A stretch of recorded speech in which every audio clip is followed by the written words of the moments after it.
Yo, what's up? It's Logan, the drunken metalhead who muses, and tonight I'm musing about the metal vinyl tag for the year 2023.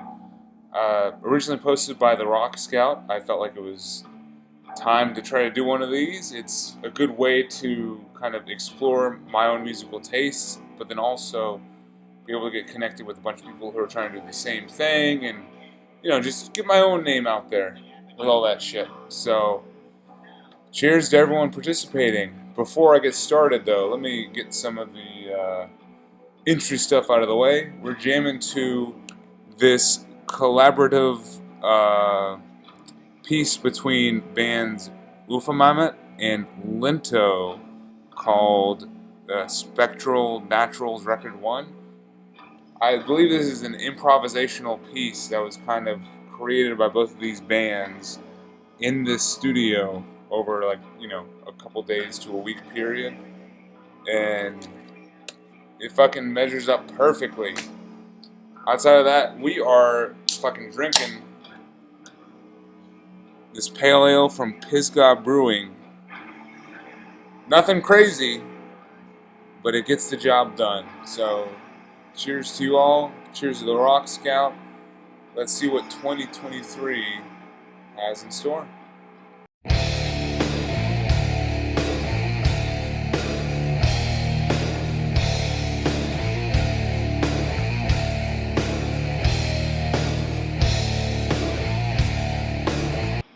Alright,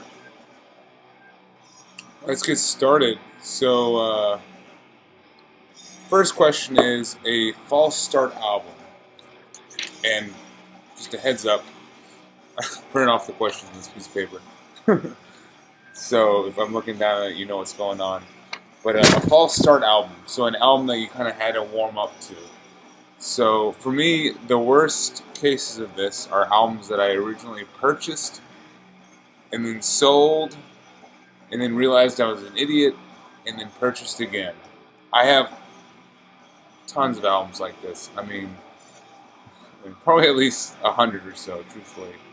One of the ones that I most recently repurchased after selling was this Hormonicraft album by Torche. It's killer pop sludge. And, I mean, yes, you heard me right. Pop sludge. It's immediately hooky, just really, fun, ephemeral music, which at the same time is still extremely heavy.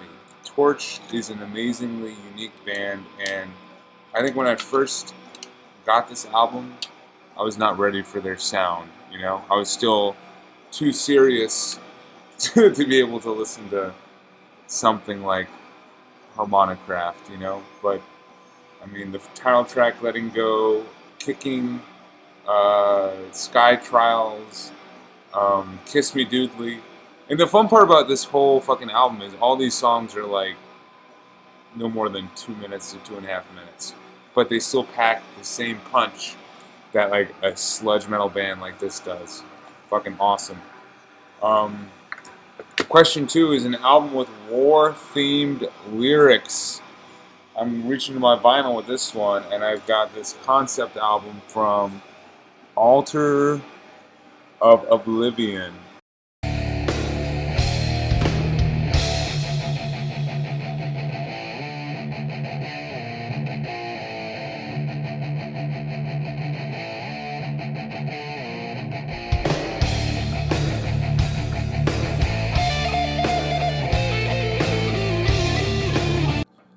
Okay, question 3 is asking about a metal artist who you find has been fairly influential within the past 10 years.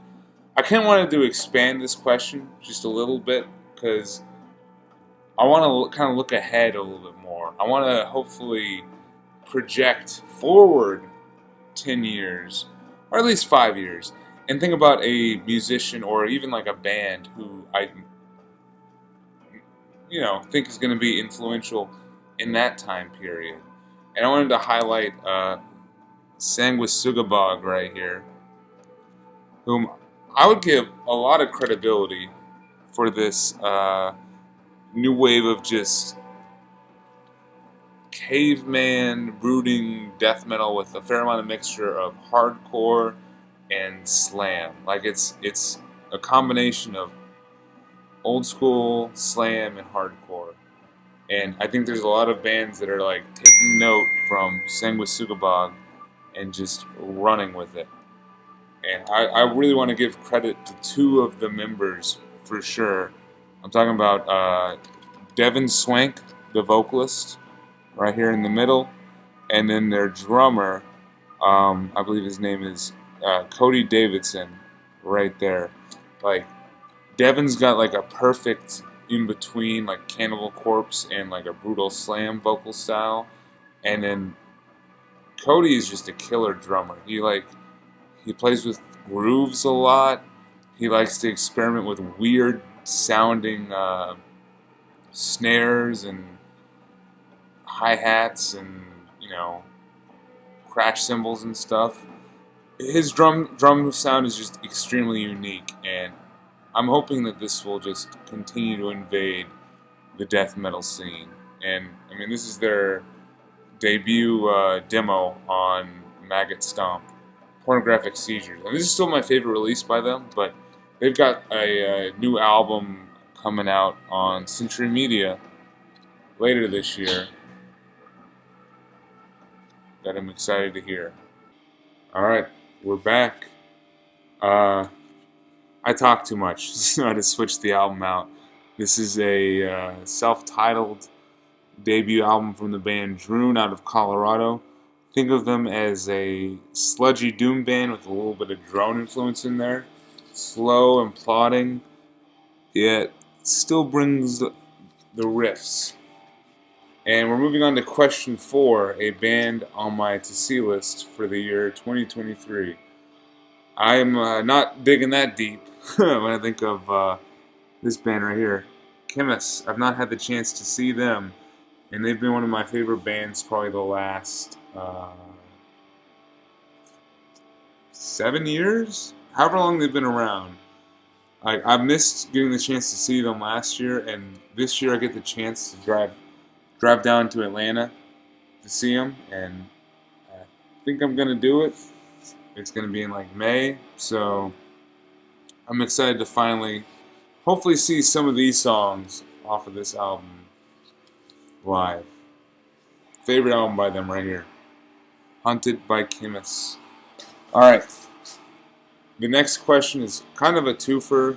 I'm answering the question, but then I'm also acknowledging a recent passing in the metal community. So question 5 is an album that always gets the blood pumping. I'm pulling Pervertor by Lord Mantis. This thing is fucking savage. It is one of those unclassifiable albums where it's sludge metal, it's death metal, it's black metal, there's like hints of industrial in there. It goes wherever the fuck it wants to go. Lord Mantis, to me, is one of the better bands to come out of the last decade. Songs like Septic Christ, Levia, Ritual Killer, The Whip in the Body are all just amazing. I mean, this is one of my favorite albums, and this is actually my favorite album cover by an artist named Justin Bartlett, also known as Cult, who passed away earlier in the week from colon cancer. I just want to give him a quick shout out and just, say, Justin, thank you for the amazing artwork that has adorned many of my favorite albums. This just being one of them. So, Justin, thank you. And then the next one, Big Freeze. It's an album that, talks about snow, cold, wintry weather. I'm going with The Work by Rivers of Nihil. This is their 4th album out of a 4-album conceptual streak centered around the changing of seasons. So, of course, this is their winter album.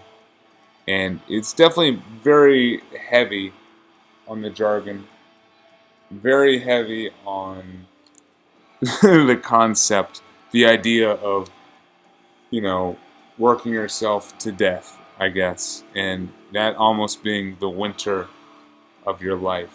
It's just work. It comes through in like the lyrics and the slow and very moody feel that is just across this whole album. And I know this is a little bit of a controversial album in their discography. I definitely like it. I'm still probably trying to figure out if I like it more than Where Only Owls Know Our Name.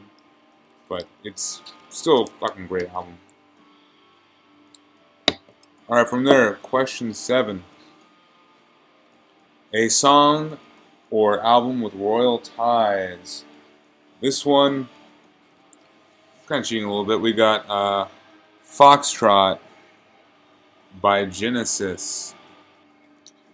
So yeah, Phil Collins was made under royal decree a lieutenant in the Royal Victorian Order at the age of 42, thanks to his work with the Prince's Trust. So yeah, I'm gonna say that gives Genesis some royal blood in there. And then from there, we're going to question 8, which is a album cover which is predominantly green. I'm sticking with the kind of 70s theme, and I'm pulling up another classic 70s band out of the United Kingdom called Wishbone Ash. This is their album called just Volume 4, or Wishbone 4, right here. I think this is often not as remembered as their previous albums and their latter albums, because it's not as ambitious as Argus and not as catchy as There's the Rub, but it's still a pretty phenomenal, fun album. And I mean, shit, there's green all over this fucking thing. I would recommend, just real quick, off of side 2, Rock and Roll Widow. On side 1, No Easy Road is a lot of fun. But this is an album I still have to spend some more time with, for sure, as well. And then question 9, after that, an album released in 2021 that you have not actually listened to in 2022. I feel like this is almost meant to be a slight critique over certain listening habits that people, me, develop, where we, ingest releases of the current year, and then as soon as that year flips to the next one, it's just like, what? What releases? What year? It's now all about 2023. So, for 2021, I was guilty of doing that with this album right here, Ophidian Eye. This is their debut album, Desolate. And this was one of my favorite albums of 2021. I'm pretty sure I ranked this as 6 out of 20 or 30. Like, it was pretty high up. And I have not listened to this once this year. So, yeah, I mean, that's on me. This is just hyper melodic, hyper technical death metal. And it's extremely well written and extremely catchy. And yeah, I'm doing it a disservice by keeping it in my collection and not listening to it. This is something I want to get better on this year with 2022 releases. So, only time will tell. Alright, so from there, best find of 2022. For me, this is actually a CD, and we're talking about one of my favorite bands that I've discovered probably within the past 3 to 4 years. Talking about Dozer. This is their album, Through the Eyes of Heathens. This is probably a 10 out of 10 for me. I mean, it's like hard rock, sludge, stoner metal. It's just an interesting trifecta of very energetic genres that are all just super exciting and memorable and really just get the blood pumping. And it just does it perfectly. There's not a bad song on here. And not only is there not a bad song on here, but there are multiple songs that just give you chills. None more so than the final song, Big Sky Theory. If you listen to anything from what I'm talking about, on this episode of Being Drunk or whatever, listen to Big Sky Theory by Dozer. For the love of God. Amazing find. Best find. I was so ecstatic when I found this. In a local record store, by the way. Don't neglect your local record stores. Okay, so from there, a new band or album discovered in 2022. I'm going to throw two at you. I found this thanks to them touring in the States.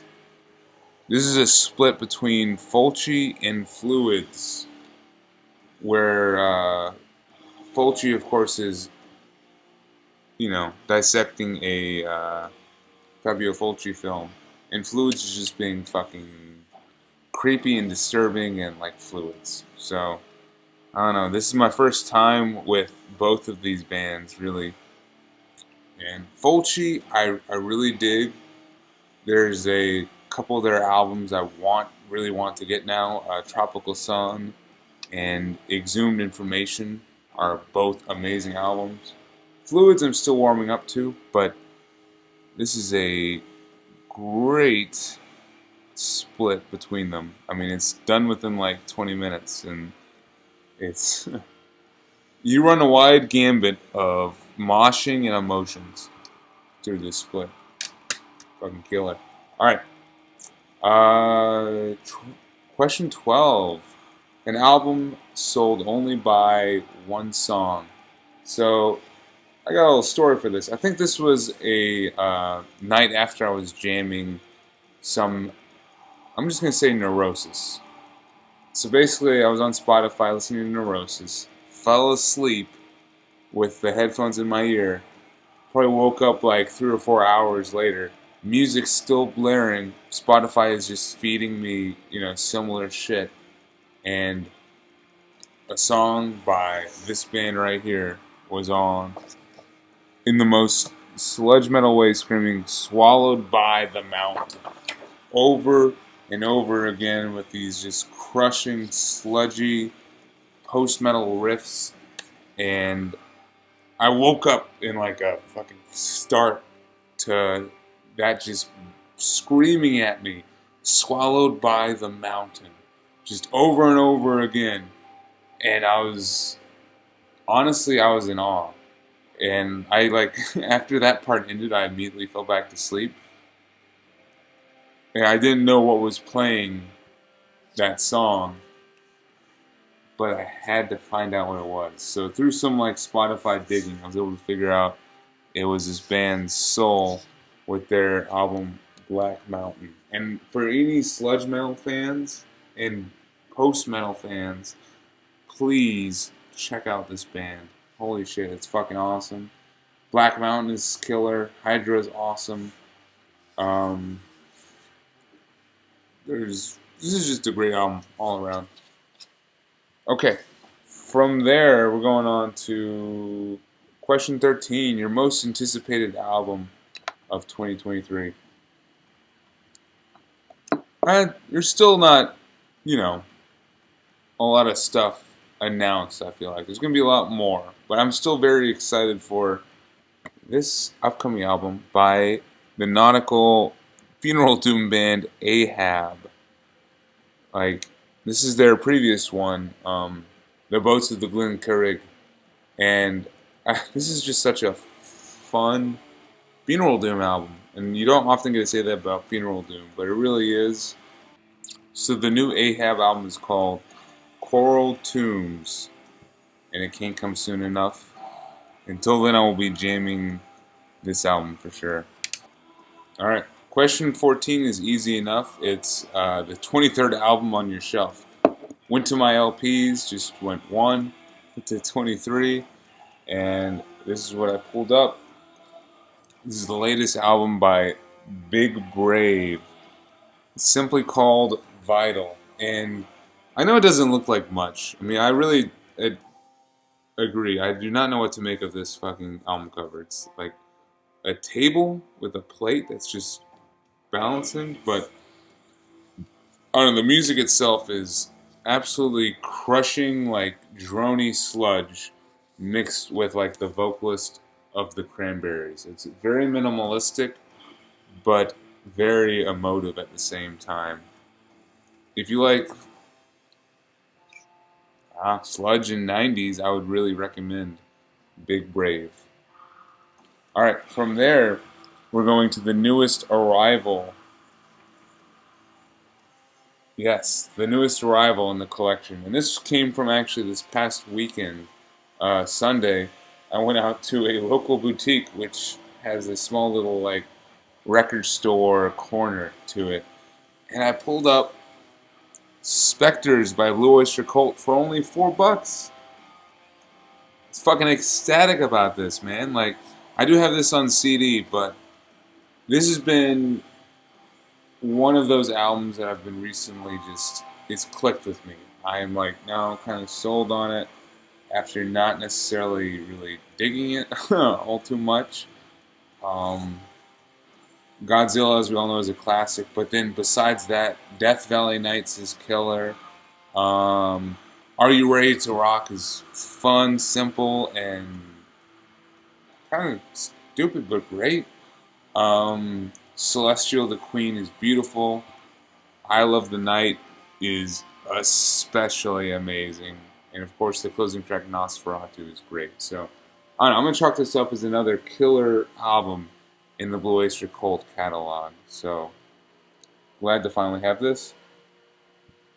Alright, question 16. A random pull from the collection. I just went to Discogs. I did the little shake thing on my phone where you shake it up and it randomly selects an album. This is what I got. Look, a white album that says Summit. And of course I know that doesn't mean anything. To me it means a lot though. This is Summit by Thou, which is just amazing Baton Rouge sludge doom metal. But it really comes from a hardcore space too. Thou, probably one of the best bands of the past 2 decades, I would say. And this album, which is kind of in the middle of their discography, continues to prove that. Phenomenal. And then from there, question 17. An album I discovered through social media. So, we count YouTube as social media, right? Sure, okay. So, if we do, then by extension we count the whole VCLT thing, the Vinyl Community Love Train, as social media too. So this is an album that Rick over at the Dreadful Minutes sent me. It's Musica Macabra by the band Chains. The Czech or Slovenia. It's from Slovenia. And this is just extremely heavy, extremely simple early Sabbath worship. Like it kind of makes me think of Cathedral mixed with that self-titled Black Sabbath album, you know? And maybe with a little more like knuckle-dragging lyrical themes of, you know, nihilism and, you know, the end times and stuff. But tracks like Apocalyptic Fear and In Death of Death are awesome. Okay, so we're kind of wrapping it up. Let's see. Question 18. Where do I see my collection progressing in the next 5 years? So, I'm going to be honest, I'm probably going to keep going as I have been, like over the past probably 2 to 3 years. I've been mainly collecting used just formats overall, with the priority in CDs. CDs is just where the value is at for me. and used is especially where the value is at for me. Like, most likely, I will continue trying to build on favorite band discographies that I, could try to fill in and make complete. And most likely, I will only buy the best of the best new when it comes to, buying new stuff, Like, I will probably not be buying as much new releases as I have, well, not in years past, because in 2022, I did not go crazy with new releases, but, so I'm going to continue that trend, essentially. I think I'm in a good place with my music collecting, and I intend to keep it that way, truthfully. Alright, question 19. A new release I didn't buy because it was too expensive. Truthfully, most of them. Goddamn, the prices have skyrocketed way too much. Like, I hold off on buying any new releases till I know I truly love them. Like, if I really like them to kind of love them, I'll buy them on CD, and if I really love them, I'll buy them on vinyl. But for the most part, I held off on just trigger buying anything new, just because $25 to $30 for a single LP was a no bueno, and $40 for like a double LP, also no.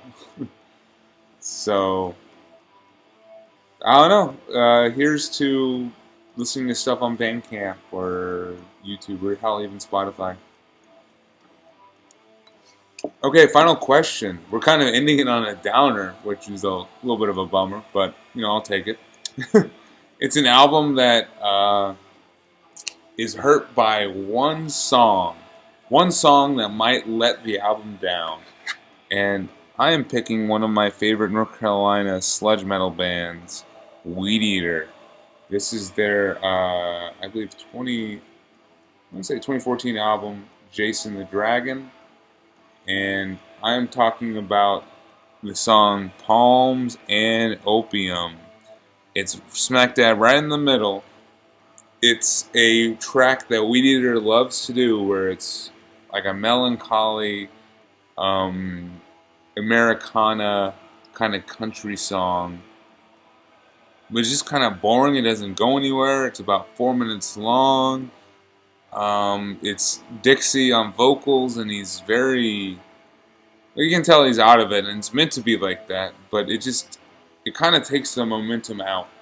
Especially after the best song on the album, Jason the Dragon, And it takes a bit of time after that song to get back going.